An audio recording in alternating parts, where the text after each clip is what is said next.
Good morning, good afternoon, good evening, whenever you are watching this week's video. Hey y'all.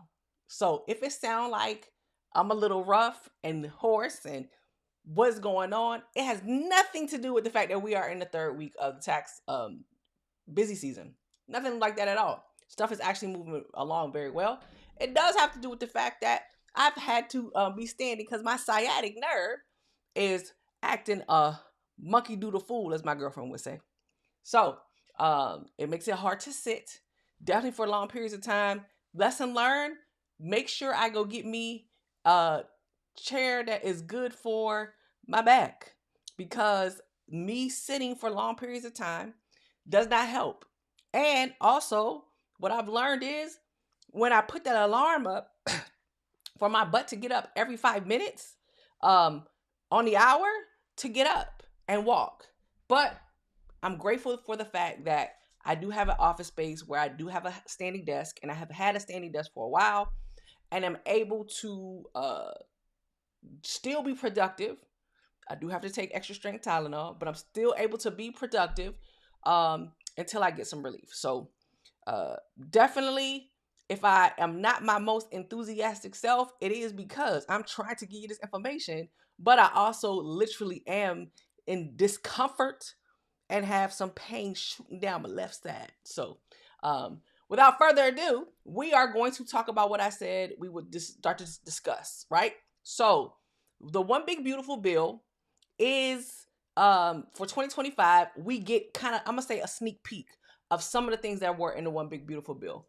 There are about 4 or 5 provisions that we are going to actually start to see on the 2025 tax return that are applicable to, or maybe let me say, are applicable, may be applicable to a lot of people. The 3 that jump out at me, right, the most are: number one, for those of us who live in high rent district, that we have a SALT limitation, right, that now starts at 40 as our ceiling and $10,000 as our floor. And that 40 to me is $40,000.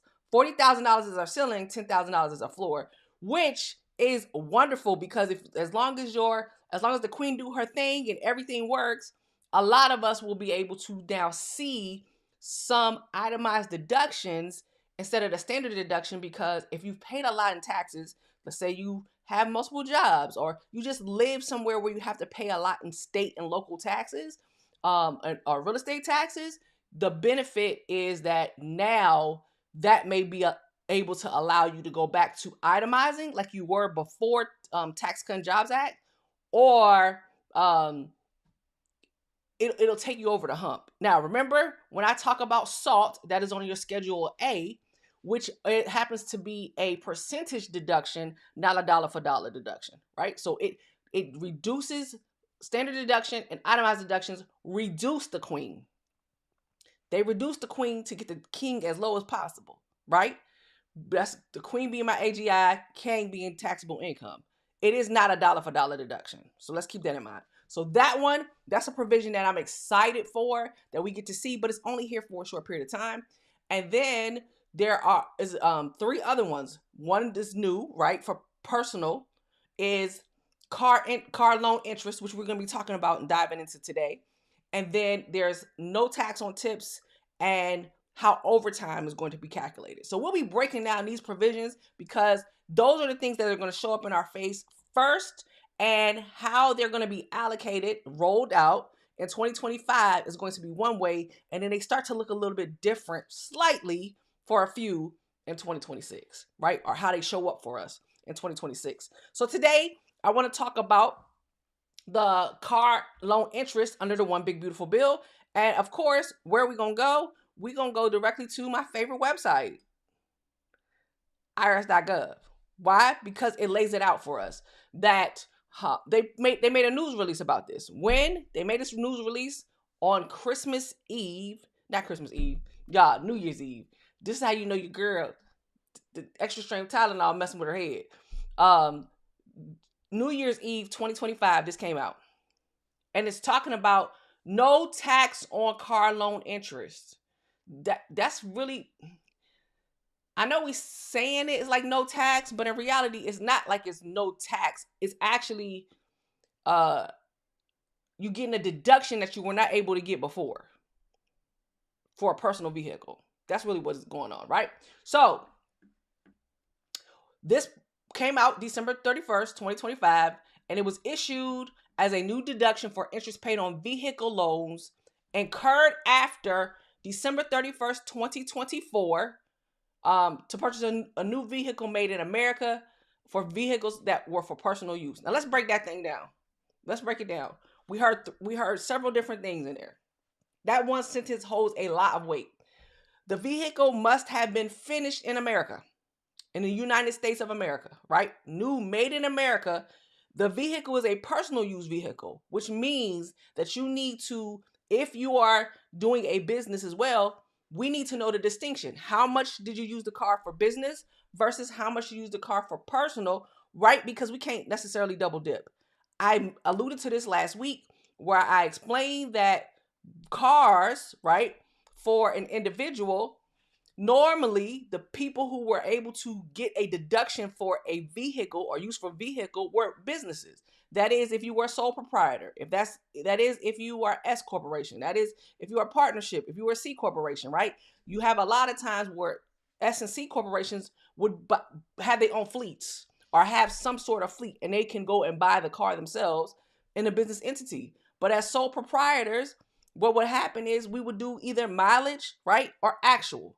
And so think about, and I think I used this example last week. When we think about like Uber and Lyft drivers, right? They are on their Schedule C. They might not have a company, but they are individual sole proprietors, right? Outsourced independent contractors working for Uber and Lyft, and they are able to deduct their mileage as part of the business. So they're only deducting business miles.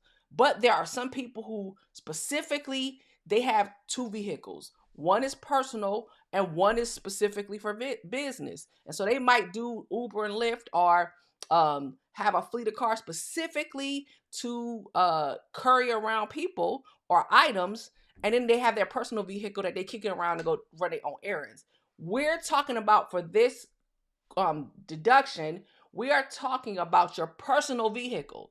So if you are in a stance where you are using both personal and business, right, one vehicle, because you don't have multiple vehicles, one of the things you know that a tax professional is going to ask you is, how much was the car used for personal versus business? Because I can't be necessarily double dipping. Now, it gives us the opportunity to be able to allocate, hey, this was business use versus personal use. We can do that on a tax return so that we can figure out what's going to get you the biggest bang for your buck, right? Allow you to leverage the code the most, but you have to be mindful. And the only way we're going to know that is you should have kept that information. So I hope by now, right? And this is not a plug for anybody mileage app. I no longer use MileIQ, but I love MileIQ for what it did. It allowed me to be able to distinguish between my personal miles and my business miles. I think it's a pretty dope app. There's probably other apps out here now that do some of the same stuff, but I will not lie. Being able to distinguish how many miles I did when I was doing business stuff, because remember I used to teach fitness too at a gym. Not saying I don't teach fitness now, even though, you know, your girl hurt. I used to actually teach at gyms and other facilities. I would use my mileage app to keep track of that for that business activity. Okay, so you should already be doing that. But now, let's say you don't have a business and you bought a brand new car. And that car was expensive because we now living in the world of the late 2020s. And stuff costs a little bit more. I'm being nice. Stuff costs a little bit more. So therefore, we are now going to see this deduction that'll allow you to actually, if that car was made on American soil, to be able to deduct the interest. Not the entire note. And keep in mind, you're paying on the note, not the entire note, just the interest, not the principal. Okay? And normally when you have a new car or you're doing something new, even when you're buying a house, the front loaded of the expense is mainly interest versus the principal anyway. However, I'm going to keep this in mind. It cannot be a used vehicle. It cannot be a leased vehicle. We are talking about a new vehicle purchase. So y'all can see I make this up. It's a new vehicle purchase, not a used car. Okay? And it's got to be for personal use. This new tax benefit applies to both taxpayers who take the standard deduction and those who itemize. So this is going to be in a separate place on the return. This does not impact an either or, right? So this is not going to be on your Schedule A. That's pretty much what they're saying. It's not going on your Schedule A. Who can take a deduction for interest on car loans? To help taxpayers take advantage of this new tax benefit, today's guidance addresses important eligibility criteria, including new vehicles eligible for the deduction. It's got to be I ain't make this up, new vehicle, and its final assembly had to occur in the United States of America. What did I say? New vehicle, final assembly here in the United States of America.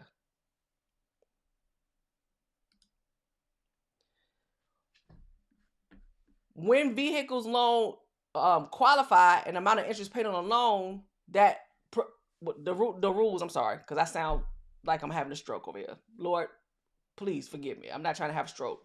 Providing rules for determining which vehicle loans qualify, that's what the new guidance gave, and the amount of interest paid on a loan that may be deductible.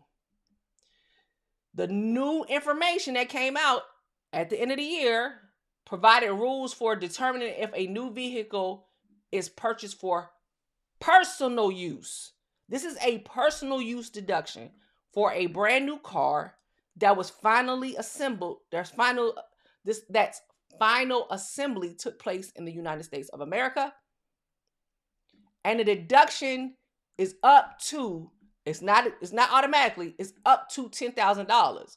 Why? Because some people may only have had $3,000 of interest, $4,000 of interest, up to $10,000. Okay. Now I found a nice little flow chart that I want to share with you all. I don't know if it's going to show up that big. On a car dealer's website site in Pennsylvania. Go figure. I thought the illustration is good. So I want to share it with y'all. How the auto loan, this is off of their website, how the auto loan interest deduction works. And this is why I'm gonna need your VIN, because that information is imperative, because it's information on, hey, where was the final assembly? Is this car eligible? All the things, right? So it's what I talked about here. Key benefits, up to $10,000 in interest that you get for a deduction. Applies to U.S. assembled vehicles, meaning that final assembly had to happen in the U.S. And how long is this available? From 2025 through 2028. So this is a short-lived deduction unless they change it again. Who knows? We'll see what happens. But it's for a short period of time. And they got it from 2025 to 2028. That's when we can take advantage of this. All right. It applies to interest paid during tax years 2025 through 28. For qualifying loans taken out after December 31st, 2024. So what does that mean? January 1st, 2025, right? But it doesn't necessarily mean that you may not qualify, all right, for some sort of deduction, right? But we're talking about this particular new deduction here. Who can claim this deduction? And I'm going to I know it's so tiny, y'all. I know it's so tiny. Let me see if I can, because I think this is, let's go there. And then let me scroll it up. See if that does any better. All right. This is what I want to focus on here. Who can claim this deduction? To qualify for this federal tax break, all of the following got to be true. The vehicle was purchased new, used, or leased vehicles don't qualify. The loan originated after December 31st, 2024. Is secured by a lien on the vehicle, meaning you still got a note you got to pay. Not that you paid for it cash and you walked away and you ain't paying nothing on it, okay? The vehicle's for personal use. not, and that should be in bold, not for business or fleet purposes, and you provide the VIN when you file your tax return. And our organizer, we do ask all this information. If you refi, now this is how it could be a car that you purchased, a new car that you purchased in 2020. Let's say, I'm gonna say 2022. Let's say you purchased a car in 2022, but you refinanced the loan because stuff got hectic, and you refinanced that loan in 2025. If you refinance a qualifying loan, the interest on the refinance portion typically remains eligible for the deduction. But it's got to meet them other requirements. It got to be a new car. It can't be used or leased. It had to have its final assembly in the United States of America. What vehicles might be eligible? Okay. A car, an SUV, a pickup truck, a minivan, a van, or a motorcycle with gross vehicle weight rating of under 14,000 pounds has undergone final assembly where? Let's say it all together, y'all. In the United States of America. What vehicles don't qualify? Leased vehicles, used cars or trucks, even if it is new to you. Don't y'all think that's great, right? And then based on what the queen and them do, we do have some phase outs, right? Modified adjusted gross income. You see the cousin come and knock you out of stuff. But the most you're going to get is up to $10,000 or tapped out by the interest, right? And then there are thresholds. I thought this was a nice layout, and it's on a dealership website. They did a good job with this, right? This is an above the line deduction. What does this mean? Who's the line? Y'all know it, the queen, right? So we're taking this deduction before we get to the queen. It's like offsetting with capital losses or business losses, which I kind of like, right? Qualifying interest is limited to the interest portion of the loan only, not principal payments. And it only goes through the end of 2028. Now, they said that was an important note, but to me, I think the important note is when you purchased it and the fact that it has to be a new vehicle and it has to be final assembly had to be in the United States. To me, I feel like those are the more significant pieces of all of this. Is it can't be leased. It's got to be new. Not new to you. It has to be a new car.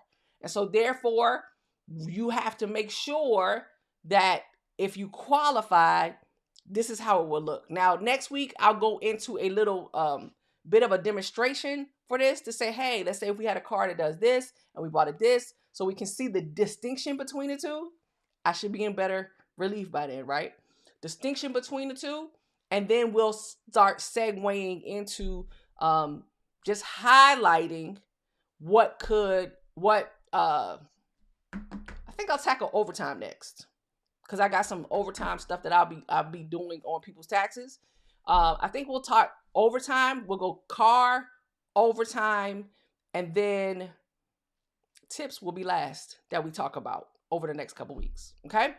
Let me know if this was helpful. Let me know if this gave you insight. My thought is this: if you're not certain, and depending on who you're working with, if you're not sure, bring your loan paperwork, right? And bring your VIN. If you want certain if this could apply to you and you think it could, but you're not sure, bring your loan paperwork for that auto loan and your VIN. And your tax professional will take that information and actually, based on the questions in the software and everything like that, make that determination. But they may ask some follow-up questions, because you might be like, hey, I did not purchase this car. It's new to me. It is a new vehicle. When I bought it, it was new. I purchased it in this year, right? Let's say, like I said, 2022, but I ended up refinancing it. Is there any deduction I can get? That's a discussion that needs to be taking place. We can't just be like, oh, you did this. So that would mean bring your refinance paperwork with you. The original purchase agreement, the refinance of the loan, the VIN. So make sure you have your documentation. And if you're working with someone like me who has a virtual firm that uses a secure portal, then you would give all the information so that we can make sure that we know what moves can be done and what cannot be done. And this is on your personal vehicle, all right? Not your business vehicle. And if you're using this vehicle for both personal and business, you're going to have to give us those ratios so that we can determine, hey, this is going to work out for you better here than here, so that we can actually take a deduction. And there'll be a whole worksheet where this gets explained, so that it benefits you the best. All right? Hopefully that makes sense. Hopefully I sounded perkier as we went along. It's time to actually take another dose of medicine.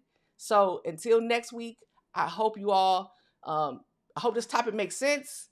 We'll get some examples, and y'all pray for your girl, because she really wants the opportunity to still be around here to help us, help you, help yourself. Until next week, I'm out.